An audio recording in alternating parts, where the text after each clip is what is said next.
Rosé has occasionally gotten a really bad reputation because we used to think of rosé, and hopefully you don't anymore, as that sweet white Zinfandel that a lot of times we got in big jugs or in boxes.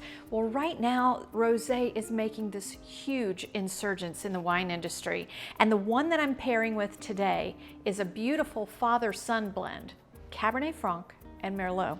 So the first thing I'm going to do, I want to get all of my things ready for my salad. We're making a gorgeous Niçoise.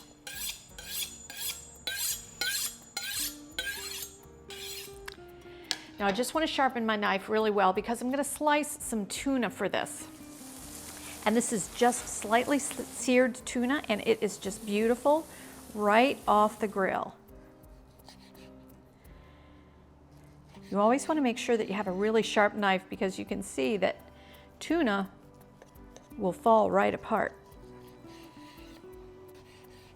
Now I'm just going to slice enough for one salad for right now. The biggest job in assembling a salad niçoise is just the assembly. So let's put together some delicious foods. Now this is a French salad.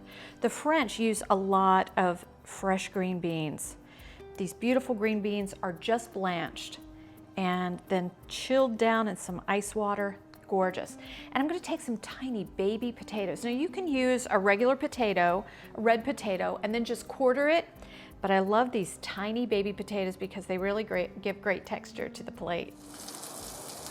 I actually grilled my potatoes as I was grilling my tuna. It made it really, really easy. Now I'm going to take some tomatoes, and if they're nice big cherry tomatoes, you want to cut those in half. And I always cut from stem end to the bottom.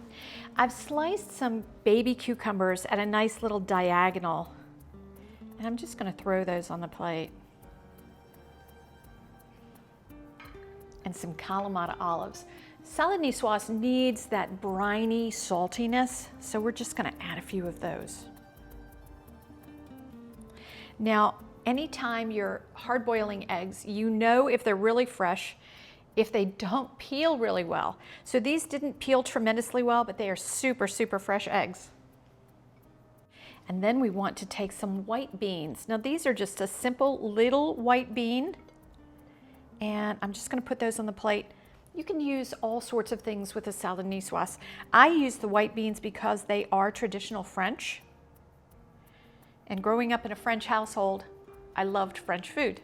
And last but not least, to add a little more caper brininess, some nice capers. I'm just going to kind of sprinkle right in here.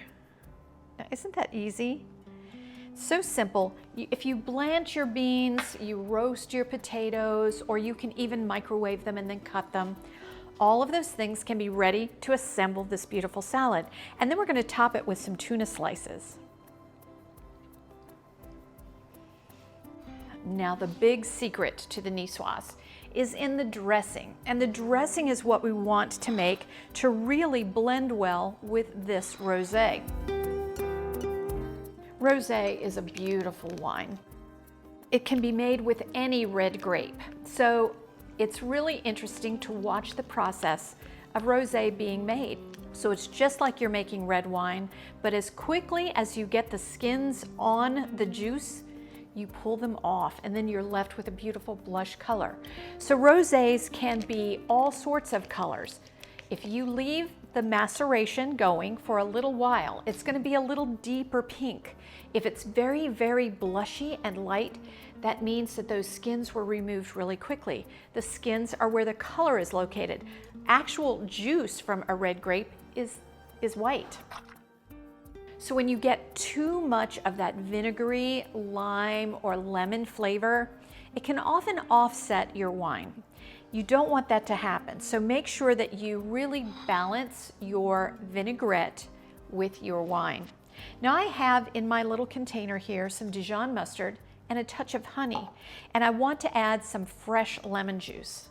So I told you this wine is a father-son blend, and I've told you in the past that Cabernet Franc is one of the parent grapes to Cabernet Sauvignon.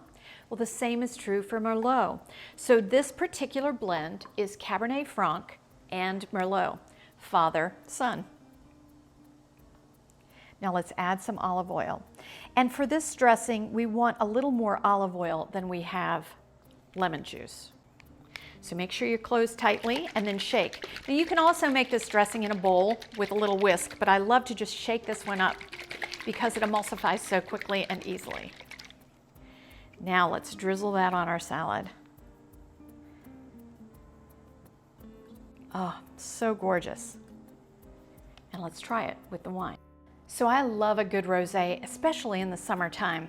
I love that I'm getting a little bit, at least, of that benefit of the red wine, and I really love the flavors that rosé imparts.